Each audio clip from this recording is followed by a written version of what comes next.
Huwag niyo na po kaming hanapin sa mga presinto sapagkat ang inyong mga pulis ay nasa inyo ng mga telepono. Dial 911. Darating ang inyong mga pulis sa loob ng 5 minuto. Lilingkod sa bawat Pilipino at magbibigay ng tamang impormasyon para sa tahimik at maayos na Pilipinas. Police News Network, alagad ng batas, tagapagtaguyod ng balitang pulis, sandigan ng mamamayan, patnubay ng katotohanan. Kampo Krame, maghahatid ng pinakahuling kaganapan at nagbabagang balita. Ito ang PNN Police News Network. At ngayon, ang inyong mga tagapagbalita. Magandang araw, bagong Pilipinas. Ako ang inyong tagapagbalita, tagataguyod ng Balitang Pulis, NUP Eton Concepcion. At ngayong araw ng Miyerkules, muli nating makakasama bilang special guest co-host, walang iba si Ms. Lily Abuel de la Peña, ang ating Miss Universe Philippines Lukban 2024 at Miss Lee Grand Winner 2019. Magandang umaga sa iyo, Ms. Lily. Magandang umaga rin po sa inyo, Sir Eton, of course, and sa ating mga viewers. Huwag po nating kalimutan i-like, i-follow at i-subscribe ang page ng Philippine National Police, Police Community Affairs and Development Group, PCAG, Tagapag-Ugnay, at Police News Network. Kami po ay maghahatid sa inyo ng tamang balita, kwento ng pulis at serbisyo para sa mamamayan.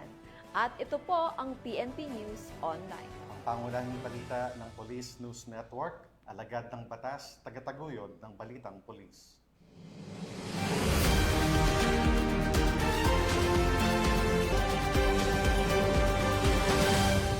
Narito ang mga balitang dapat niyong abangan.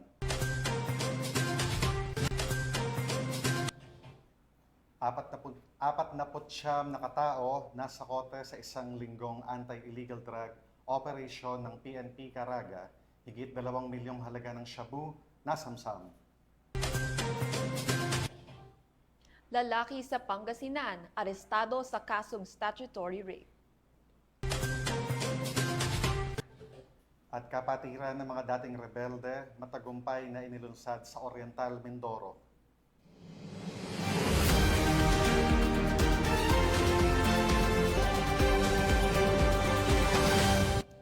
Narito ang mga balitang hatid ng ating PNN correspondents mula sa iba't ibang panig ng bansa.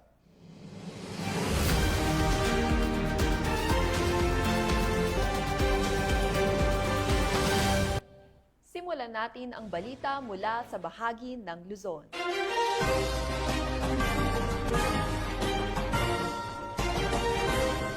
Hindi na nakalayo pa ang isang lalaki, matagal nang nagtatago sa batas matapos siyang maaresto ng San Manuel Police sa bisa ng warrant of arrest para sa kasong statutory rape. Patuloy naman ang panawagan ng PNP sa publiko na makipagtulungan sa mga otoridad sa pamamagitan ng pagbibigay ng impormasyon sa mga pinaghahanap ng batas upang masiguro ang pagpapanatili ng kaayusan at katarungan sa komunidad. Alamin ang iba pang impormasyon mula kay Patrolman Dennis Carinal.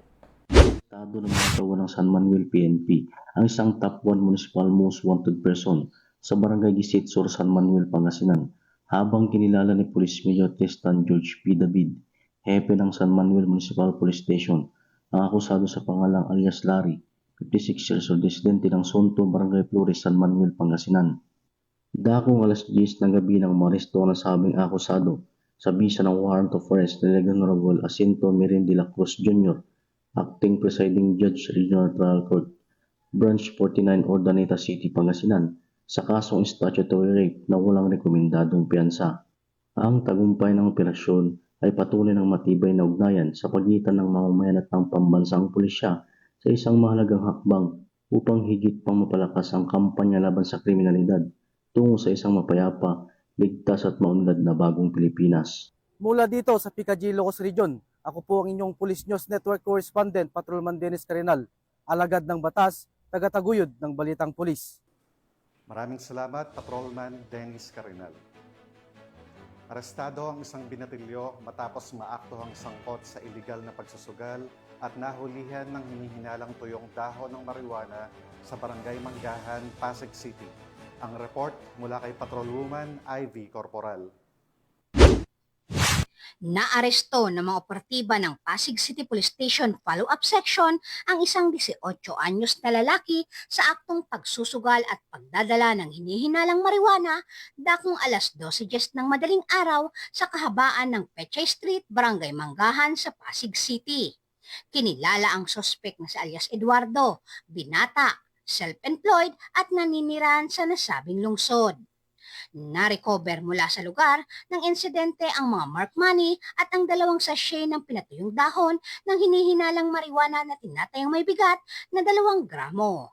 Dinala sa Eastern Police District Forensic Unit sa Mandaluyong City ang mga ebidensya para sa laboratory examination at sasampahan ang sospek sa kasong paglabag sa Presidential Decree 1602 o Illegal Gambling at Section 11, Article 2 ng Republic Act 9165 o Comprehensive Dangerous Drug Act of 2002. Mula dito sa Metro Manila, ako po ang inyong PNN correspondent, Patrolwoman Ivy Corporal, alagad ng batas, tagataguyod ng balitang pulis. Maraming salamat, Patrolwoman Ivy Corporal. Nagpaabot naman ng tulong ang Olongapo City PNP sa mga residente ng lungsod na lubhang naapektuhan ng malalakas na pag-ulan dulot ng habagat at kasunod na bagyo bilang bahagi ng kanilang makataong misyon at malasakit sa komunidad. Patrolwoman Janice Bulahaw sa report. Bilang bahagi ng patuloy na serbisyong pampubliko at pakikiisa sa pagunita ng State of the Nation Address ni Pangulong Ferdinand Marcos Jr., nagsagawa ng community engagement activity ang mga tauhan ng Olongapo City Police Station Office sa Sitio Iram, Barangay Nucabalan, Olongapo City. Pinangunahan ang aktibidad ni Police Colonel Richie R. Claraval, officer in charge ng Olongapo CPO, katuwang ang mga kapulisan ng lungsod at ang mga opisyal at voluntaryo ng barangay. Bilang tugon sa epekto ng Southwest Monsoon at ng 3 magkasunod na bagyong nanalasa sa bansa, namahagi ang mga otoridad ng relief goods, bitamina at nagsagawa ng feeding program para sa mga apektadong residente, partikular ang mga kabataan. Bahagi rin ng aktibidad ang pabibigay kaalaman hinggil sa 911 emergency hotline upang mapalakas ang kamalayan ng komunidad sa wastong pagtawag ng tulong sa panahon ng pangangailangan. Ang inisyatibong ito ay nagpapakita ng matibay na ugnayan at pagtutulungan sa pagitan ng PNP Olongapo at ng lokal na pamahalaan para sa kapakanan ng mamamayan, lalo na sa harap ng kalamidad. Patuloy ang pangakong serbisyo ng Olongapo CPO sa pagbibigay ng tulong at proteksyon sa bawat mamamayan alinsunod sa layunin ng isang ligtas, matatag at makataong bagong Pilipinas. Mula dito sa gitnang Luzon, ako ang inyong PNN correspondent, Patrolwoman Janice Bulahaw, alagad ng batas, tagataguyod ng balitang pulis. Maraming salamat, Patrolwoman Janice Bulahaw. Isang makasaysayang hakbang tungo sa kapayapaan at pagbabagong buhay ang isinakatuparan sa lalawigan ng Oriental Mindoro matapos ilunsad ang programang kapatiran ng mga dating rebelde na layong tulungan at bigyang bagong pag-asa ang mga nagbalik loob sa pamahalaan. Nakatutok dyan si Patrolwoman Christine Lorenzo. Isang makasaysayan at makahulugang hakbang para sa kapayapaan at pagkakaisa ang sinagawa nitong Hulyo taong kasalukuyan sa Tamaraw Hall ng Oriental Mindoro Provincial Capital sa pamamagitan ng formal na paglulunsad ng kapatiran ng dating rebelde Mimaropa o Kadre Mimaropa sa temang Reconciliations and New Beginnings. Dinaluhan ang nasabing aktibidad ng mga dating rebelde, mga opisyal ng pamahalaan, mga kinatawan mula sa NTF-ELCAC, Armed Forces of the Philippines, Philippine National Police, Office of the Presidential Advisor on Peace, Reconciliation and Unity, Department of the Interior and Local Government at iba pang sektor. Layunin ng Kadre Mimaropa na mapalakas ang ugnayan ng gobyerno at mga dating rebelde upang sama-samang isulong ang kapayapaan, kaunlaran at tunay na pagkakaisa sa rehiyon. Binigyan diin ng kinatawan mula sa NTF-ELCAC ang kahalagahan ng pagpapatawad, pagbabagong buhay at muling pagyakap sa isang mapayapang pamumuhay. Samantala, ang patutuo ng isang dating rebelde mula sa Palawan ay naging inspirasyon sa mga dumalo bilang patunay na posible ang makabalik sa lipunan ng may dignidad at panibagong layunin. Ang pagtatag ng Kadre Mimaropa ay itinuturing na bunga ng whole-of-nation approach ng pamahalaan sa pagsugpo sa insurhensiya, isang patunay na sa tulong ng pagkakaisa at pagtutulungan, maaaring mapalitan ng pag-asa at kapayapaan ang takot at karahasan sa pamayanan. Sa pagtatapos ng programa, sabay-sabay na nanumpa ang mga kalahok sa kanilang panata ng pagkakaisa, isang simbolo ng kanilang pangako sa iisang layunin, kapayapaan, kaunlaran at pagkakapatiran. Mula dito sa Home of the Police, Eco Warriors, Calapan City, Oriental Mindoro, ako ang inyong PNN correspondent, Patrolwoman Christine Lorenzo, alagad ng batas, tagataguyod ng Balitang Pulis. Maraming salamat, Patrolwoman Lorenzo. Nagpaabot ng agarang tulong ang mga tauhan ng Police Regional Office Calabarzon sa mga pamilyang labis na naapektuhan ng malalakas na pag-ulan, dulot ng habagat at kasunod na bagyo sa lungsod ng San Pablo, Laguna. Nakibalita dyan si Patrolman Joshua Cruz. Pagpapatuloy ng kanilang matibay na advokasya sa paglilingkod bayan at taus-pusong pakikipag-ugnayan sa komunidad, matagumpay na nagsagawa ng relief operation ang Police Regional Office Calabarzon. Nito lamang, Hulyo 29, taong kasalukuyan. Aktibidad ay sinagawa sa Barangay Cuyab, Covered Court, San Pedro City, Laguna, sa pangunguna ng kanilang masipag at butihing Regional Director Police Brigadier General Jack L. Wangki. Layunin ng inisyatibang ito na magbigay kalinga at agarang tulong sa mga pamilyang labis na naapektuhan ng mga nagdaang bagyo at ng matinding epekto ng habagat. Umabot sa 142 pamilya ang nakatanggap ng grocery pack na naglalaman ng mahalagang pangangailangan tulad ng bigas, kape, dilatang pagkain, tinapay at iba pang mahalagang gamit. Ang gawaing ito ay bahagi ng mas malawak na programa ng Philippine National Police sa ilalim ng pamumuno ni Chief PNP Police General Nicolas D. Torre III. Ang inisyatiba ay tinawag na Boxing for a Cause. Ang lahat ng nalikom na pondo mula sa nasabing aktibidad ay diretsyong inilaan at idinonate upang suportahan ang patuloy na relief operation, lalo na para sa ating mga kababayan na lubos na sinalanta ng kalamidad. Ito ay nagpapakita ng pagkakaisa at malasakit ng kapulisan, hindi lamang sa pagpapanatili ng kaayusan at kapayapaan kundi maging pagtugon sa mga pangangailangan ng komunidad sa panahon ng krisis. Ako po si Luis Lagarto Sr., taga San Pedro po, Laguna. Nagpapasalamat po ako kay Chief PNP Torres Sir Wangki sa bigay po sa relief goods na sa amin lahat. Maraming salamat po. God bless. Mula po sa pamunuan at mga mamamayan ng Barangay Cuyab, kami po ay lubos na nagpapasalamat kay PNP Chief Nicolas Torre and also po sa ating Regional Director Brigadier General Jack L. Wangki and also ARCAD Chief Colonel IVC Malio and also sa ating pong hepe dito sa San Pedro, si Lieutenant Colonel Erwin Legayada.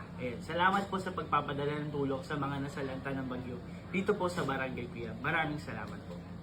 Mula dito sa Calabarzon, ako po ang inyong Police News Network Correspondent, Patrolman Joshua Cruz, alagad ng batas, tagataguyod ng Balitang Pulis.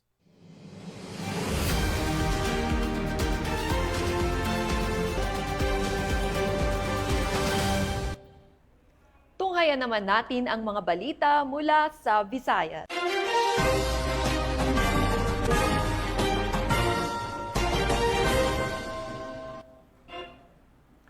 Isang sasakyang sangkot sa Sangla modus ang matagumpay na recover ng mga tauhan ng Highway Patrol Group Capiz sa isinagawang follow-up operation sa Barangay Andagaw, Calibo, Aklan. Ito ay bahagi ng walang humpay na kampanya ng PNP, HPG laban sa carnapping at iba pang uri ng motor vehicle-related crimes. Narito ang detalye ang report mula kay Patrolman Mark Roland Feliciano. Ting na operasyon ng PNP Highway Patrol Group sa pagsugpo kontra karnaping. Isang sasakyang Mitsubishi Montero ang matagumpay na na-recover ng mga operatiba ng HPG Capiz sa pangunguna ng kanilang provincial officer na si Police Captain Pedro T. Macababa Jr. sa Barangay Andagaw, Kalibo, Aklan nitong nakarang araw. Ito naman ang panayam ni Police Captain Macababad sa nasabing operasyon.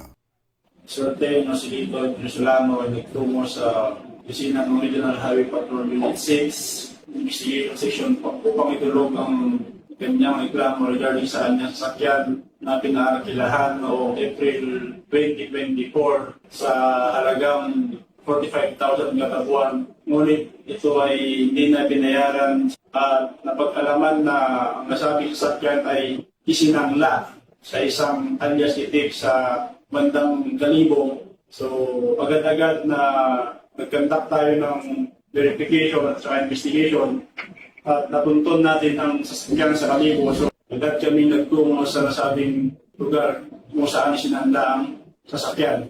At nung ipaliwanag namin ito sa napagsaanlaan ay agad naman itong voluntaryong sinurrender nang malaman niya ang status ng dinala namin ng nasabing sasakyan sa Regional Highway Patrol Unit 6 para sa macro-routine examination at further verification. Ipinaliwanag ng HPG ang status ng sasakyan at voluntaryo namang isinurrender ito ng possessor. Pansamantalang nasa kustodiya ng Regional Highway Patrol Unit 6 ang nasabing sasakyan at sasailalim sa macro-etching examination ng forensic group. Sa anumang katanungan, reklamo o impormasyon, ang himpilan ng HPG mula Luzon, Visayas at Mindanao ay palaging bukas upang kayo'y tulungan. Kami ang Highway Patrol Group, ang kakampi nyo sa kalsada na patuloy na magbibigay ng serbisyong HPG dahil dito sa ating bagong Pilipinas, ang gusto ng pulis, ligtas ka. At sa iba pang balitang serbisyong HPG, tumutok lamang sa aming YouTube channel at Facebook page na Police News Network.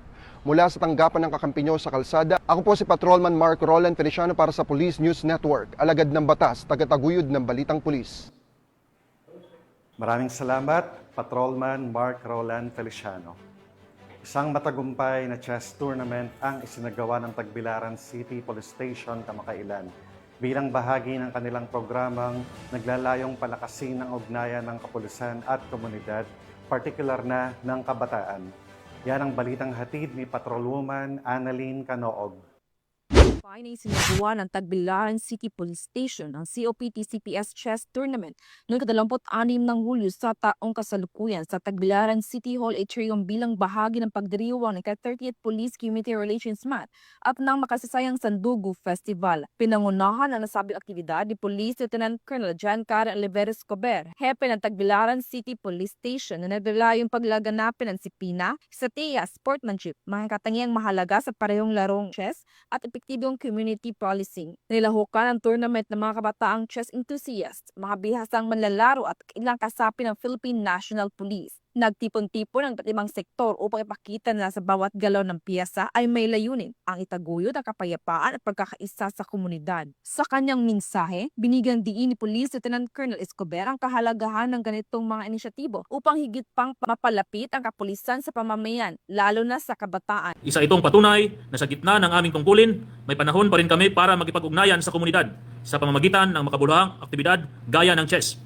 Ang larong ito ay nagpapalakas ng disiplina, estratehiya at pag-iisip ng solusyon, ang mga katangiang mahalaga rin sa paglilingkod sa bayan. Tumanggap ng trophies at papuri ang mga nagwagi, habang pinasalamatan din ang lahat ng lumahok sa kanilang ipinakitang galing at dedikasyon. Maraming salamat po sa lahat ng lumahok at sumuporta.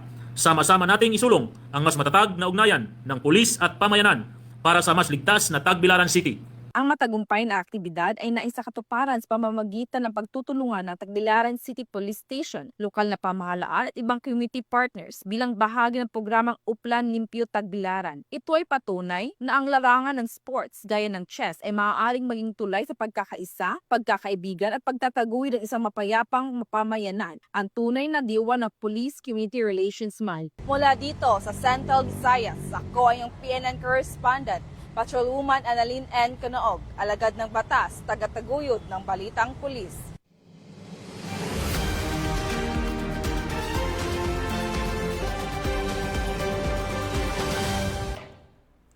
Narito naman ang mga balita mula sa bahagi ng Mindanao.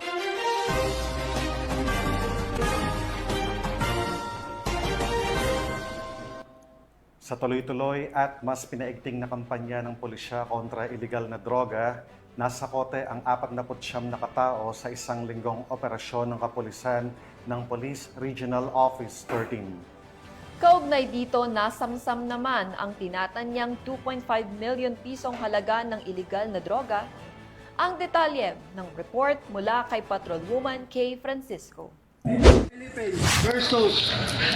Nasamsam ng Police Regional Office 13 ang tinatayang 2,556,248.80 pesos ang halaga ng iligal na droga at naaresto ang 49 na individual sa isinagawang lingguhang anti-illegal drug operation mula Hulyo 21 hanggang 27 ayon sa ulat ng Regional Operations Division nito lamang Hulyo 28, 2025. Kinumpirma ni Police Brigadier General Christopher N. Abrahano, Pro 13 Regional Director, na kabuo ang 48 na operasyon kontra droga ang isinagawa sa iba't ibang bahagi ng rehiyon na nagresulta sa pagkakadakip ng 20 high-valued individual at 29 street-level individual. Umabot sa 375.836 na gramo na hinihinalang shabu na may halagang 2,555,684 pesos at 4.70 na gramo na marijuana na tinatayang 564 pesos ang nakumpiska sa mga operasyon kasama ng iba't ibang drug paraphernalia at mga ebidensya hindi droga gaya ng isang baril. Patuloy na nananawagan ang Police Regional Office 13 sa publiko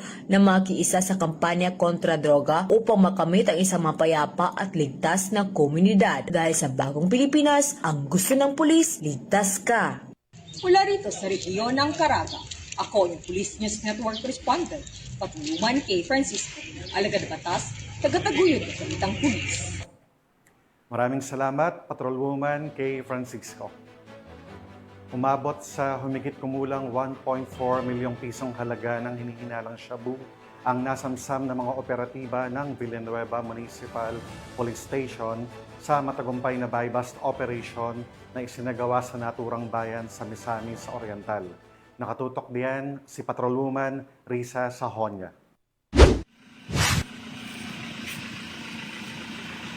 Arestado ang isang high-value individual sa ikinasang buy-bust operation ng mga operatiba ng Villanueva Municipal Police Station sa Barangay San Martin, Villanueva, Misamis Oriental, nito lamang ika-30 ng Hulyo taong kasalukuyan. Kinilala ni Police Major Princess Bergado, officer in charge ng Villanueva Municipal Police Station, ang suspect na si Alias Ray. Lalaki, 41 anyos, walang asawa at residente ng Taguluan, Misamis Oriental.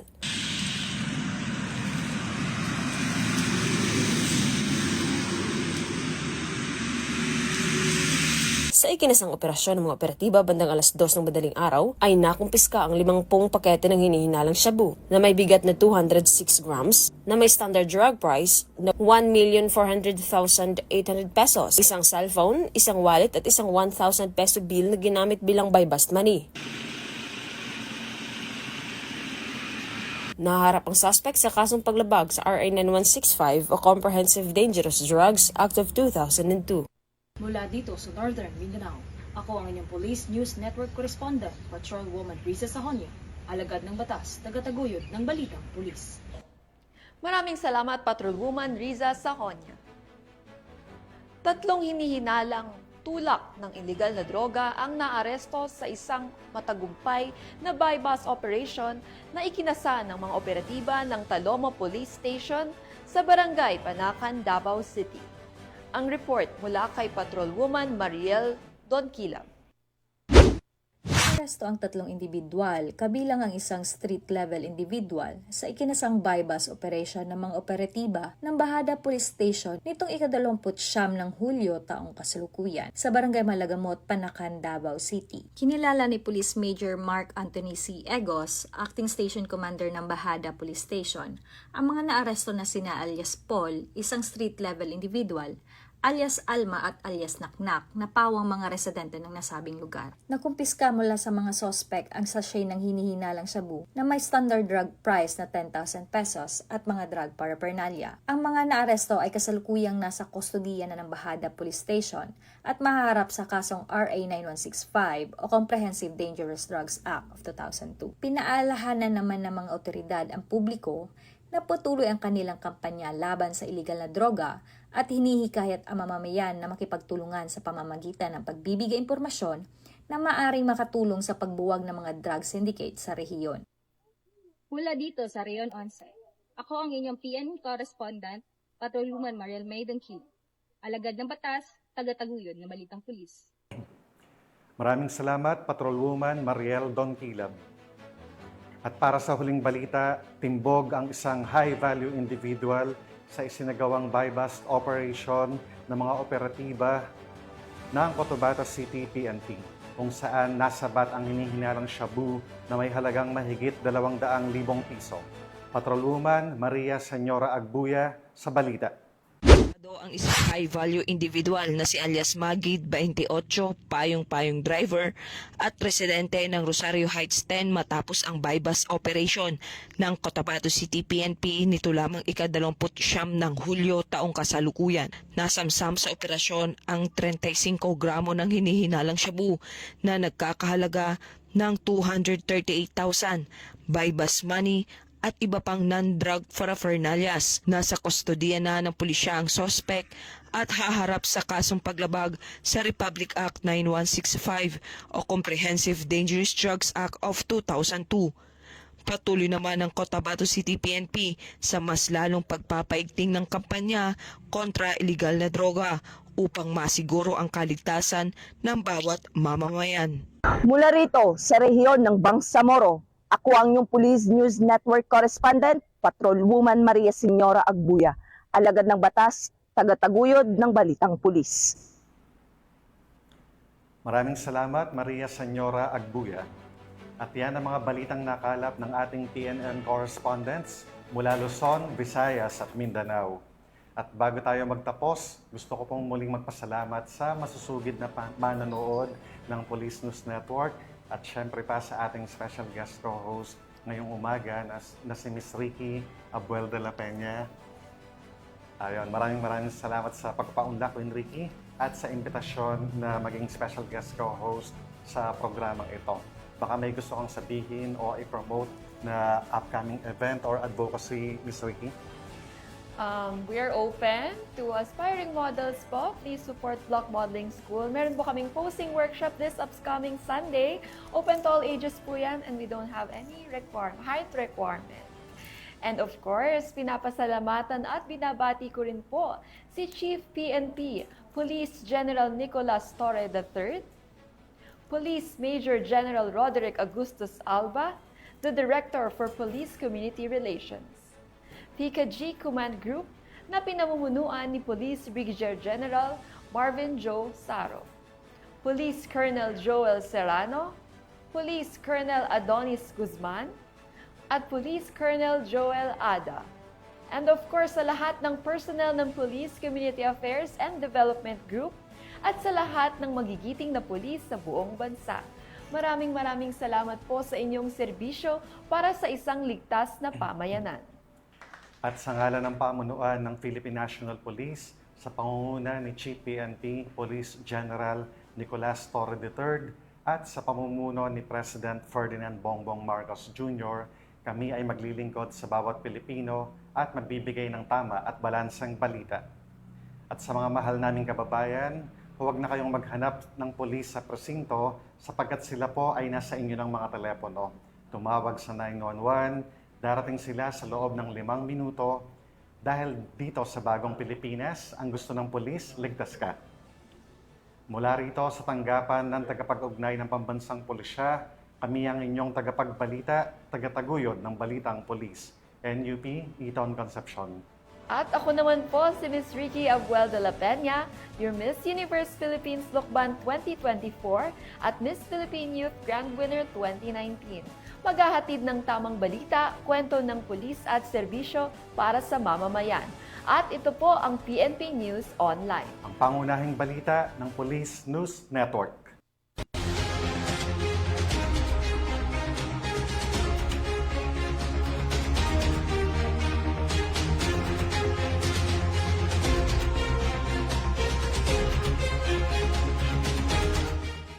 Police News Network, alagad ng batas, tagapagtaguyod ng Balitang Pulis.